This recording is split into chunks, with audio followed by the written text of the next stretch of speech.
తెలంగాణ వచ్చి 12 ఏళ్ళైనా ఇంకా కూడా మనకు రాలేదు. ఏమేం కలలతో తెలంగాణ తెచ్చుకున్నామో ఆ కలలన్నీ ఇంకా నిజం కాలేదు. మరి తెలంగాణ ఉద్యమ రథం, ఆనాటి ఉద్యమ రథసారథి కేసీఆర్ గారి నేపథ్యంలో తెలంగాణ ఉద్యమ రథం ఎక్కడో దారి తప్పింది. తెలంగాణ ప్రజల ఆర్తిని అది అర్థం చేసుకోలేకపోయింది. డెఫినెట్ గా సామాజిక తెలంగాణ రథచక్రం అనేది విరిగి ముక్కలైపోయింది. ఒక కొత్త రాష్ట్రం వచ్చిన తర్వాత ఏ తరహా అయితే పని జరగాలో, ఏ తరహా అయితే పనులు ప్రారంభించుకోవాలో అవి జరగలేదని చెప్పడానికి ఒక ఇంత బాధపడతా ఉన్నాను. మరి అనేకమైనటువంటి తప్పులు జరిగినాయి, అనేకమైనటువంటి నేరాలు జరిగినాయి.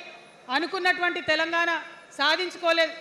మరి ఆ తప్పులో ఎక్కడో ఒక దగ్గర నాకు భాగం ఉందని చెప్తున్నప్పుడు మరి కేవలం క్షమాపణ చెప్తే సరిపోతుందా? ఏ తెలంగాణ అయితే కావాలనుకున్నామో, ఏ సామాజిక న్యాయ తెలంగాణ అయితే రావాలని అనుకుంటున్నామో దానికోసం నడుం బిగించి కష్టపడి పని చేయాల్సిన అవసరం కూడా ఉంది. మరి ఇవాళ పని చేయడం కోసమే తెలంగాణ రాష్ట్ర సేన ఇవాళ తెలంగాణ ప్రజల ముందుకు వచ్చింది.